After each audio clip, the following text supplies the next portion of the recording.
पुरातात्विक स्रोत हमें मिलता है तो उसकी एज कैसे नापा जाता है, कैसे कैसे हम निर्धारित करेंगे कि इसे कहाँ रखा जाए, प्राग ऐतिहासिक काल में रखा जाए कि आद ऐतिहासिक काल में रखा जाए कि ऐतिहासिक काल में, कैसे डिसाइड करते हैं। तो अब इसलिए एज निकाल के डिसाइड करते हैं। तो एज निकालने की क्या क्या नियम है, किससे हम लोग एज निकालते हैं। जैसे मान लेते हैं कि खुदाई के दौरान कहीं पर खुदाई कर रहे हैं, खुदाई के दौरान हमें कोई एक कंकाल ही मिल गया, तो ये कंकाल की एज कैसे नापें, कैसे निकालेंगे एज कि ये कितनी पुरानी कंकाल है। तो इस पर आज हम लोग चर्चा करने वाले हैं। तो बहुत ही महत्वपूर्ण है। तो सिंपल से याद रखेंगे यहाँ पर ही कार्बन डेटिंग, जिसे कार्बन 14 के नाम से भी जाना जाता है। तो कार्बन 14 से किसी जीवाश्म की एज निकाला जाता है ना। जीवाश्म आप लोगों को मालूम होना चाहिए, पृथ्वी में जितने भी जीव जंतु है उसमें कार्बन पाई जाती है ना। तो कार्बन पाई जाती है, तो ये कार्बन के काउंटिंग करके जो है वो एज निकाला जाता है। जैसे सिंपल से याद रखेंगे कि लगभग 5800 साल में किसी भी जीवाश्म की कार्बन की संख्या जो है वो आधी हो जाती है, मतलब 1/2 हो जाती है। सिंपल सा याद रखें, जैसे कि किसी जीव की कार्बन की संख्या 100 है तो 5800 साल में इसकी कार्बन की संख्या 50 हो जाएगी। अब बात ये रही कि 5800 साल में जब आधी हो गई तो अगला 58 साल में क्या हो जाएगा, तो पूरा समाप्त हो जाना चाहिए। तो ऐसा नहीं है, कार्बन की संख्या कभी भी समाप्त नहीं होती है। तो आप इसको समझिए।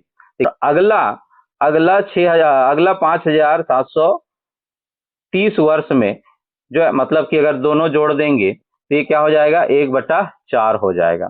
फिर उसमें 3 गुना कर देंगे तो 1/8 हो जाएगा। फिर 4 गुना कर देंगे तो 1/4 16 हो जाएगा।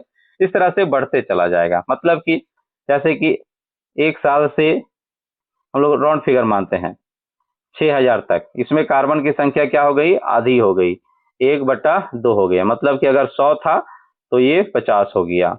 ठीक है।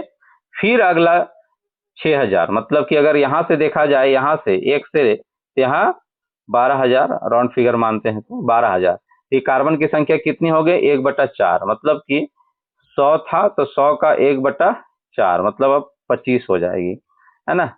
उसके अगला 6000 साल बाद, मतलब कि फिर 1 से लेके 18 राउंड फिगर मानते हैं 18000, तब कार्बन की संख्या कितनी होगी, तो 1/8 हो जाएगी। मतलब अगर कार्बन की संख्या 100 है तो इसका 1/8 करना पड़ेगा। तो इस तरह से कभी खत्म ही नहीं होती है कार्बन की संख्या।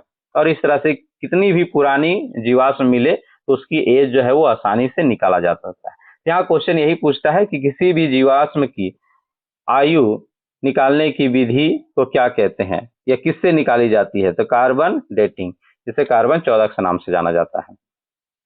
दूसरा आपको याद रखना है, जैसे कि मान लेते खुदाई के दौरान हमें कोई ईंट मिल गया, ईंट, और ये ईंट ऐसा ईंट है जो इसे पकाया गया है, आग में पकाया गया है। तो वैसे का एज कैसे निकाला जाता है, तो सिंपल से याद रखना, थर्मोलुमिसेंस। थर्मोलुमिसेंस से वैसे वस्तुओं का एज निकाला जाता है जिस वस्तु को कभी आग में पकाया गया हो, मतलब आग के संपर्क में लाया गया हो, वैसे वस्तुओं को जो है वो एज थर्मोलुमिसेंस से निकाला जाता है।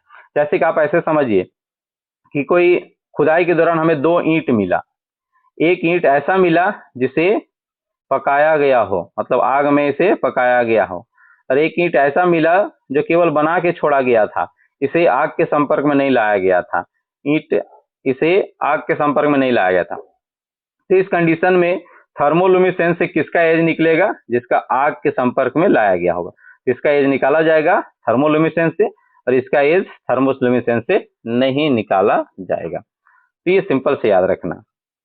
अगला एज निकालने की विधि क्या है, तो यूरेनियम डेटिंग, है ना, यूरेनियम डेटिंग। अब यूरेनियम डेटिंग में क्या एज निकालना जाता है, किसकी एज निकाला जाता है, तो सिंपल से याद रखना, मुख्य रूप से इसे प्राचीन चट्टान, मतलब कि पुरानी चट्टानी हो गई, गुफाओं के पत्थरे हो गए, है ना, इसकी एज निकाली जाती है। कोई मिट्टी हो गई, तो ये यूरेनियम विधि से चट्टाने, गुफाएं के पत्थर, मिट्टी, ये सब का एज निकाली जाती है। चलिए हम लोग ब्रीच का भी एज निकालने की तरीका सीख लेते हैं कि ब्रीच का एज कैसे निकाला जाता है, किसी भी पेड़ पौधे का एज कैसे निकाला जाता है। आप लोग देखे होंगे कभी अपने बचपन में, जो एक पेड़ है जैसे खास करके बरगद वगैरह का, जो पेड़ है, अपने पिताजी को पूछिएगा, बोलेगा मैं हम भी छोटा थे उस समय ही भी ये तो ऐसा ही था और अभी भी ऐसा ही है। तो पेड़ पौधे भी बहुत पुरानी होती है, बहुत उसकी भी एज होती है। तो उसकी एज कैसे निकाली जाती है? तो पेड़ पौधे की एज निकालने की विधि को जो है वो वृक्ष कालानुक्रम, अंग्रेजी में डेंड्रोक्रोनोलॉजी कहा जाता है। हम यहाँ इंग्लिश से भी स्पेलिंग लिख दिए हैं और उसका हिंदी भी लिख दिए, तो आप ये समझिएगा बात को। अब ये कैसे निकाल जाता है तो उस पर हम लोग चर्चा करते हैं। पहला, वार्षिक वलय, ट्री रिंग्स। पेड़ के तने को काटने पर अंदर जो गोल गोल छल्ले मतलब रिंग्स दिखाई देते हैं, उन्हें गिनकर उम्र का पता लगाया जाता है। एक छल्ला आमतौर पर 1 वर्ष का होता है। तो यहाँ देखिए छल्ला ये गिन रहा है, इमेज को देखिए, तो जितनी छल्ला है इसकी उतनी इसकी उम्र होगी। तो एक छल्ला आमतौर पे 1 वर्ष, ठीक है। तो ये छल्ला को गिनकर जो है इसकी उम्र का पता लगाया जाता है।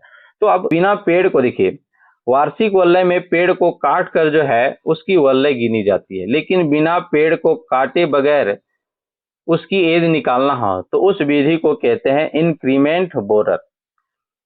साफ साफ लिख दिए हैं, यदि पेड़ को काटे बिना उम्र का पता लगाना हो तो इस विशेष टूल की मदद से